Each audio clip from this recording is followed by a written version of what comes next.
A cold shiver ran down my spine as I watched the river shine under the moonlight. I knew something terrible was about to happen. Our village was small and set in a valley surrounded by thick, ancient forest. The forest provided us with everything we needed: wood for our fires, animals to hunt, and herbs for our medicines. I was a simple villager living a quiet life in our small community. We were a close-knit group, relying on each other for survival. The river was our lifeline, giving us water to drink, fish to eat, and a place to bathe. We lived in harmony with nature, respecting the land and its creatures. Our village has a brave warrior called Kwame. He was known for his strength and courage. Kwame was our hero. He was tall and strong, with a kind heart and a fierce spirit. He had always been different from the rest of us. While we were content with our simple lives, Kwame dreamed of adventure. He wanted to explore the world beyond our village, to see what lay beyond the forest and the river. The elders told us stories of strange happenings and mysterious disappearances related to the river. They said it was enchanted, that it had a mind of its own. The stories were meant to keep us safe, but Kwame never believed them. He would often swim in the river, laughing at the tales of enchantment. We admired his bravery, but we also worried about him. One evening, after a very hot day, Kwame decided to cool off by the river. That fateful evening, the air was hot and heavy. The sun had set, leaving the sky painted with shades of red and purple. The village was quiet, with most people resting after a long day of work. I was out gathering herbs by the riverbank, enjoying the cool breeze. I saw Kwame go into the river, his strong figure outlined against the shining water. He swam with powerful strokes, but as he went deeper, something changed. It grew colder, and a strange fog rose from its surface. The usual sounds of the night, crickets chirping, owls hooting, fell silent. A mysterious silence fell over the area. Kwame stopped swimming and looked around, his face twisted in confusion and then fear. He started thrashing, trying to make his way back to shore, but it was as if the river gripped him. The more he struggled, the stronger the pull of the water became. I couldn't just stand there. I ran towards the riverbank, calling out to Kwame. He turned to me, eyes wide with terror, and reached out. But before I could get to him, the river swallowed him whole, pulling him under with an unbelievable force. In an instant, he was gone. The village was thrown into chaos when I returned with the news. No one wanted to believe that Kwame, our strongest warrior, could be taken so easily. The elders spoke of the river's enchantment, saying that it had claimed another victim. The younger villagers, those who had always been skeptical like Kwame, were now frightened.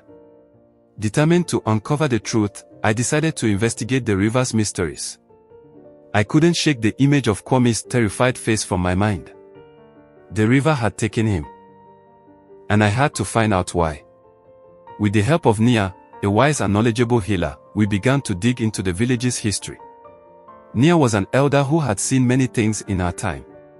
She knew the old stories and legends better than anyone. Together, we checked ancient texts and listened to the tales passed down through generations.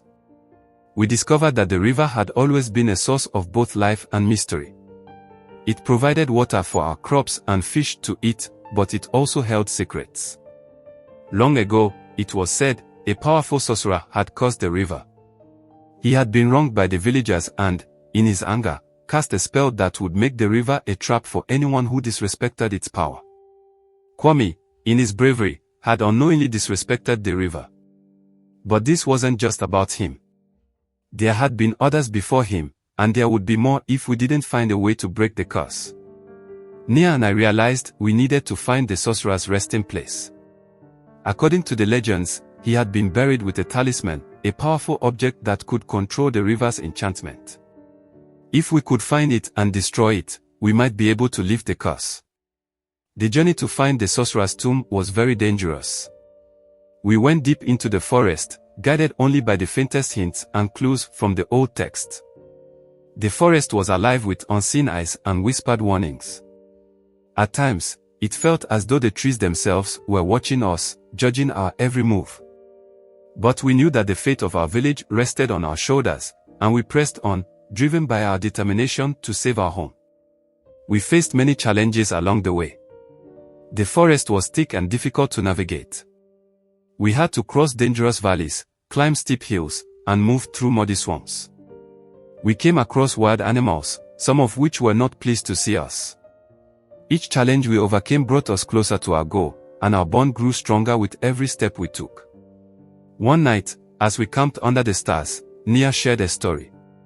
It was about her great-grandmother, who had once seen the sorcerer when she was a little girl. He had been a kind man, respected by the villagers until a terrible misunderstanding led to his downfall. The villagers had accused him of dark magic when their crops failed one year. In their fear and anger, they turned on him, driving him away and ultimately causing his death. As Nia spoke, I felt bad. Our ancestors' actions led to this curse. We were paying the price for their fear and ignorance. But we were determined to set things right.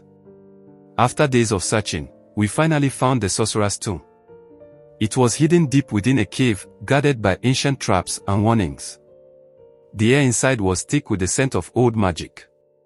In the center of the cave, we found the talisman, a small, intricately carved stone that glowed with a ghostly light. Taking a deep breath, I reached for the talisman.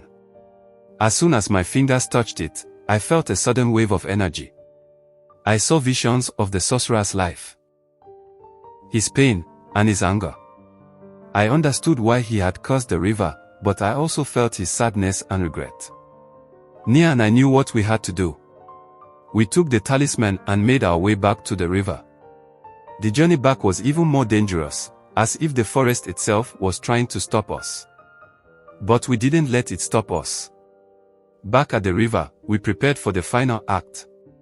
Under the full moon, we stood at the water's edge, holding the talisman. Nia began to chant, calling on the spirits of our ancestors for guidance and strength. The air grew cold, and the river began to move violently.